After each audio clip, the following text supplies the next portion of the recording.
So ఈ meal prep అంటే తయారు చేయడానికి నాకు ఒక 1 hour పట్టింది. ఇది ఒక 5 members ఈజీగా తినొచ్చు. సో అన్ని కొంచెం కొంచెం వేసుకొని ఒక 5 to 6 members ఉండడానికి 1 hour లో అయిపోయింది. చక్కగా అన్ని ప్రిప్ చేసుకుంటే ఇది ఎలా వండాలి, ఇది ఆల్రెడీ చూపించాను నేను ఎలా వండాలి అనేది చాలా మంది అడిగారు. సో కందిపప్పు, కిన్వా, రైస్, 1 కప్పు కందిపప్పు, 1 కప్పు కిన్వా, 1 కప్పు రైస్ వేసి వండిన అన్నం. సో దీనికి మళ్ళీ మొలకెత్తిన మెంతులు అవసరం లేదు. నేను నాన్ వెజ్ అప్పుడే నేను మొలకెత్తిన మెంతులు యూజ్ చేస్తాను. సో దీంట్లో ఇన్సులిన్ స్పైక్ అవ్వకుండా మనం ఆల్రెడీ దాల్ వేసాము, కిన్వా వేసాము. సో స్లోగానే బ్లడ్ లో గ్లూకోజ్ అనేది స్పైక్ అవుతుంది. సో దీని మెజర్మెంట్స్ ఏంటంటే, సో ఇది 1 గ్లాస్ కొలత, ఇది ఆల్రెడీ కొలత చూపించాను. 1 glass rice, 1 glass quinoa, 1 glass కందిపప్పు అండ్ డైజెషన్ కి కొంచెం వాము కలిపాను. సో ఇది వాష్ చేసుకుందాం. 1కి 2 వేస్తున్నాను. నానబెట్టుకుంటే 1కి 1.5 కూడా వేసుకోవచ్చు. సో నేను ఇప్పుడు నానబెట్టుకోలేదు, అందుకని 2 గ్లాసులు వాటర్ వేస్తున్నాను. ఎలా వండాలి అనేది చాలా డిఎమ్స్ వచ్చాయి. సో ఇలా వండాలి. సో ఇప్పుడు ఫస్ట్ మునగాకు పచ్చడి. మునగాకు అనేది అసలు ది బెస్ట్ మెడిసిన్ అన్నమాట. ఇది టాప్ 1 లో ఉంటుంది. ఈ మునగాకు పచ్చడి ఎలా చేశాను అంటే, ఆయిల్ ఒక 2 tablespoons స్పూన్స్ వేసుకున్నాను. ఇందులో కొన్ని ఎండుమిర్చి, కొన్ని పచ్చిమిర్చి, 2 వాడితే చాలా టేస్ట్. సో 2 వాడు. ధనియాలు, కొంచెం పచ్చిశనగపప్పు, కొంచెం మినపప్పు, కొంచెం జీలకర్ర, పులుపుకి తగ్గ చింతపండు. దీనిలో ఉడకపెట్టిన నల్ల గుగ్గుళ్ళు అంటే నల్ల శనగలు వేస్తున్నాను. అంటే ప్రతి దాంట్లోనూ ఏవో ఒక పల్సెస్ యూజ్ చేస్తాను. మునగాకు పచ్చడిలో నేను నల్ల శనగలు బాయిల్ చేసినవి వేసేసాను. ఇప్పుడు మునగాకు కడిగింది, ఇది వేస్తుంది. చక్కగా కడిగి పెట్టుకోవచ్చు, పుల్లలు ఉన్నా కూడా పర్లేదు. ఇవి బాగా వేగాలి. సో ఇప్పుడు ఇందులో వెల్లుల్లి, కొంచెం సాల్ట్ మిక్సీ వేసేసుకోవటం. చక్కగా నెయ్యి వేసుకొని తినేద్దామా? నెయ్యి ఎంతమందికి ఇష్టం? నాకైతే చాలా ఇష్టం. ఫస్ట్ పచ్చడి అన్నం తినకుండా నేను తినలేను. సో నిమ్మకాయ, ఆనియన్స్. ఇప్పుడు దీంట్లో ఐరన్ ఉంటుంది కదా మునగాకులో, మళ్ళీ గుగ్గుళ్ళు వేసుకున్నాము, ప్రోటీన్ కూడా ఉంటుంది. సో నిండుగా కలుపుకొని, సాల్ట్ తక్కువ వేసుకుంటే చక్కగా నిండు కలుపుకొని, అంత బాగుందో మునగాకు పచ్చడి. పచ్చడిలో కూడా ఆనియన్ వేసుకోవచ్చు, బట్ నేను అంతటికీ ఆనియన్ తింటా కాబట్టి వేసుకోలేదు. చూడండి, నేను ఇంత ఎక్కువ పచ్చడి తీసుకుంటున్నాను ఎందుకంటే సాల్ట్ తక్కువ వేసాను అండ్ ఆనియన్ తీసుకుంటున్నాను. ఇలా తింటే సూపర్ టేస్ట్. మునగాకు తింటున్నాము అనేది కూడా మనకు తెలీదు. చేదు లేదు, ఏమీ లేదు, 0 చేదు. సో పచ్చడిలో కూడా మనం కొంచెం గుగ్గుళ్ళు వేసుకున్నాం, నల్ల శనగలు వేసుకున్నాం, పచ్చడి ఎక్కువ కలుపుకుందాం, అప్పుడే టేస్ట్. ఎంతమంది మునగాకు తింటారు? మునగాకుతో ఫ్రై చేయొచ్చు, టొమాటో వేసి పప్పు చేయొచ్చు. ఇలా తినటం వల్ల ఇన్సులిన్ స్పైక్ అవ్వదు, హెల్త్ గా.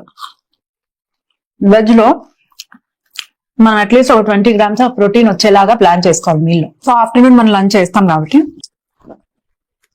ఆఫ్టర్నూన్ మీలో అన్నిట్లో ఇలా ప్రోటీన్ వచ్చేలాగా పల్సెస్ వేసుకోవటం వల్ల మనం ప్రోటీన్ ని కూడా సాటిస్ఫై చేసినట్లు. సో ఇప్పుడు ఇది రసం. ఈ రసం ఎలా చేశాను అంటే, కొన్ని ధనియాలు, జీలకర్ర కొంచెం ఎక్కువగా తీసుకుంటాను, మిరియాలు కూడా ఎక్కువగా తీసుకుంటాను, ఎండుమిర్చి, కొంచెం లైట్ గా మెంతులు, కొంచెం లైట్ గా ఆవాలు అండ్ బాయిల్ చేసిన శనగపప్పు, చింతపండు, వెల్లుల్లి నేను ఎక్కువ వేస్తాను, కరివేపాకు, టొమాటో. దీన్ని మిక్సీ వేసేద్దాం. సో 1 tablespoon ఆయిల్ వేసాను, ఆవాలు కొన్ని, జీలకర్ర, కొంచెం ధనియాలు, ఇంగువ. దాంట్లో ఈ మిక్సీ వేసుకున్నది వేసేసాను, వాటర్ వేసాను. సో శనగబాళ్ళ రసం, ఇలా తగినంత సాల్ట్ వేసేసుకోండి. ఉత్త చింతపండు కాకుండా ఇలా ఉడకపెట్టిన శనగపప్పుతో కూడా, గుగ్గుళ్ళతో కూడా రసం పెట్టుకోవచ్చు. సో కరివేపాకు వేసేసి లాస్ట్ లో మరుగుతుంది, ఆపేద్దాం.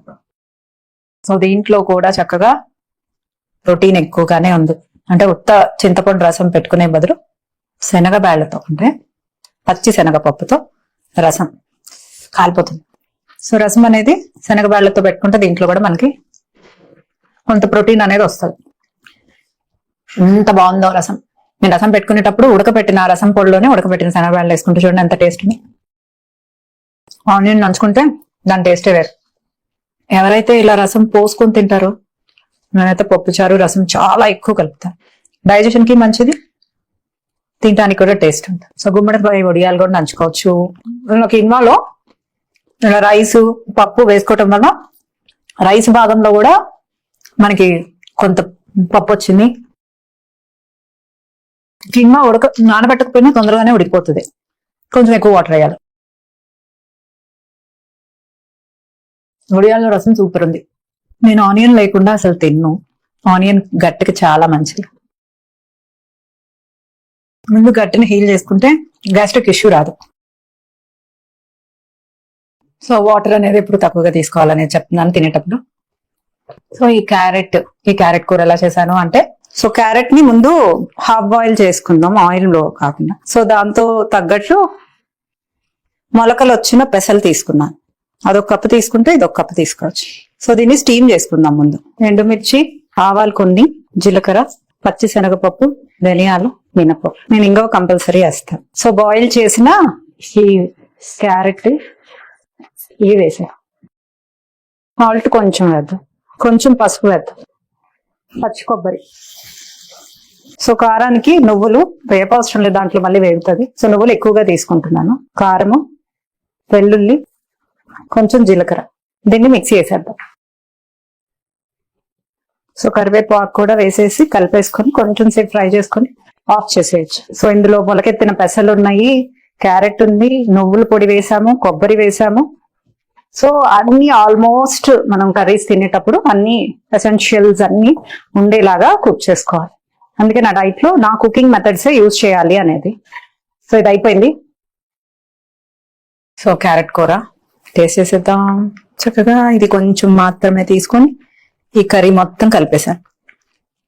సో దీంట్లో కూడా మనం మొలకెత్తిన పెసలు వేసాం కాబట్టి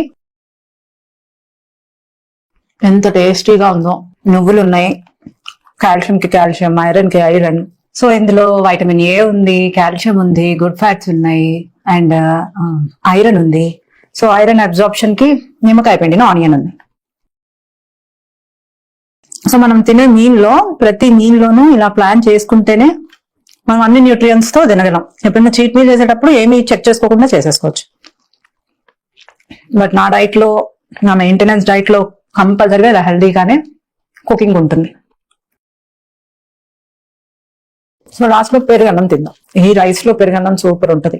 నాన్ వెజ్ తినేటప్పుడు మాత్రం నేను వైట్ రైస్ తింటాను. దాంట్లో మొలకెత్తిన మెంతులు వేసేసుకుంటాను. సో పెరుగు ఎక్కువ వేసుకుంటాను, రైస్ తక్కువ ఉంచుతాను. అంటే రైస్ అనేది తక్కువగా ఉంటుంది, కర్డ్ అనేది ఎక్కువగా వేసుకుంటాను. దీంట్లో చక్కగా పచ్చడి నంచుకుంటాను, సాల్ట్ వేయను. సో మునగాకు, నల్ల శనగలతో చేసిన పచ్చడి, దీంతో పాటు ఫేవరెట్ ఆనియన్. సో చక్కగా ఇలా అనుకొని ఎంత బాగుందో. పెరుగుతో ఎండ్ చేస్తే ఆ మీల్ సూపర్ సూపర్ గుడ్ అనమాట గట్టికి. సో పచ్చడి ఇంత ఎక్కువగా తీసుకుంటున్నాను. పచ్చడిలో సాల్ట్ తక్కువ వేసుకున్నాను, కారం మోడరేట్ గా వేసుకున్నాను. ఆనియన్ తింటే మీకు గ్యాస్ట్రిక్ ఇష్యూ రాదా అని చాలా మంది అడుగుతున్నారు. ఒకప్పుడు నాకు గ్యాస్ట్రిక్ ఇష్యూ ఉండేది అంటే చిన్నప్పుడు, కానీ నేను హెల్దీ ఈటింగ్ ప్యాటర్న్ 30 years నుంచి చేయటం వల్ల నా గట్టు సూపర్ గుడ్ ఉంది. నేను ఆనియన్ లేకుండా అసలు ఏం తిన్నా. చూడండి పచ్చడి ఎంత తిన్నా, ఇది పచ్చడి లాంటి పచ్చడి, దీనిలో కూడా ప్రోటీన్ ఉంది. సో ఈ మీల్ తినటం వల్ల మనకు అస్సలు ఆకలి అవ్వదు. మార్నింగ్ చక్కగా ఒక మంచి జ్యూస్ తో, ఆఫ్టర్నూన్ ఇలాంటి మీల్ తో, నైట్ ప్రోటీన్ రిచ్ దోశలు, పెసరట్టు కానీ, బొబ్బరి దోశ కానీ, రాజ్మా దోశ కానీ, బొబ్బరి దోశ కానీ, చపాతీ పిండి కూడా నేను ప్రీమిక్స్ పౌడర్స్ త్వరలో నా మార్ట్లో అవైలబుల్ అవ్వబోతున్నాయి అన్ని. సో ఆ మార్ట్లో దొరికే ప్రీమిక్స్ పౌడర్స్ తో కూడా మీరు దోశలు, చపాతీలు చేసుకోవచ్చు. సో డిన్నర్ అనేది ప్రోటీన్ రిచ్ తోనే ఎండ్ చేయాలి. మనం కార్బ్స్ తీసుకున్నా కూడా ఎక్కువ శాతం ఇలా ఆఫ్టర్నూన్ టైం తీసుకోవాలి. అదే ఎక్కువ శాతం కాంప్లెక్స్ కార్బ్స్ తీసుకున్నాం. ఇప్పుడు నేను తిన్న మీట్ వల్ల ఎవరికి షుగర్స్ రేజ్ అవ్వవు. డయాబెటీస్ ఉన్న వాళ్ళు, పిసిఓఎస్, థైరాయిడ్ అండ్ ఎవరైనా ఇన్సులిన్ రెసిస్టెన్స్ ఉన్నా కూడా ఇలాంటి మీల్స్ అనేవి వండుకుంటే చాలా హెల్దీ. అవేమి లేని వాళ్ళు కూడా ఇలా వండుకొని తింటాం వల్ల వీక్ లో 4 days, తర్వాత సాటర్డే సండే ఒకటే ఎప్పుడైనా ఫంక్షన్స్ లో ఏది తినాలనిపిస్తే అది తిన్నా కూడా వెయిట్ గెయిన్ అవ్వరు, హెల్త్ పాడవదు. సో నా మెయింటెనెన్స్ అంటే హెల్దీ డైట్ లో ఇవి కంపల్సరీగా ఉంటాయి. ఎవరు షుగర్స్ రేజ్ అవ్వవు. డెఫినెట్ గా అవన్నీ రేజ్ అవ్వనప్పుడు మీ కొలెస్ట్రాల్ అనేది కంట్రోల్లో ఉంటుంది. సో నా మీల్ అయితే అయిపోయింది. నేను ఒక గ్లాస్ వాటర్ కూడా తాగలేదు. So today my lunch and almost నేను డిన్నర్ అనేది స్కిప్ చేస్తాను. మార్నింగ్ గుడ్ ఫ్యాట్స్ తో స్టార్ట్ చేస్తాను with little bit of protein and fats. And నా హెవీ లంచ్ నాకు కావాల్సింది తింటాను. నేను తినాలి అనుకుంటే ఈవినింగ్ డిన్నర్ తింటాను. లేకపోతే నా మీల్ సాటిస్ఫాక్షన్ చాలా చాలా ఎక్కువగా ఉంటది. అంటే ఇవన్నీ ఎక్కువగా తింటాను, కర్రీస్ ఎక్కువగా తింటాను. అండ్ ఇవన్నీ కిన్వా, ఇవన్నీ డైజెషన్ కి టైం పడుతుంది, త్వరగా ఆకలి అవ్వదు. సో మీరు కూడా ఇలా చేసుకుంటారు అని చూపిస్తున్నాను. సో వెజ్ లో కూడా ప్రోటీన్ రిచ్ గా కుక్ చేసుకోవటం అనేది మనం నేర్చుకోవాలి. సో ఇది మీరు సేవ్ చేసుకొని యూస్ఫుల్ గా షేర్ కూడా చేస్తారు అని, తింటారు అని చేసుకొని చూపిస్తున్నాను. Thank you for watching.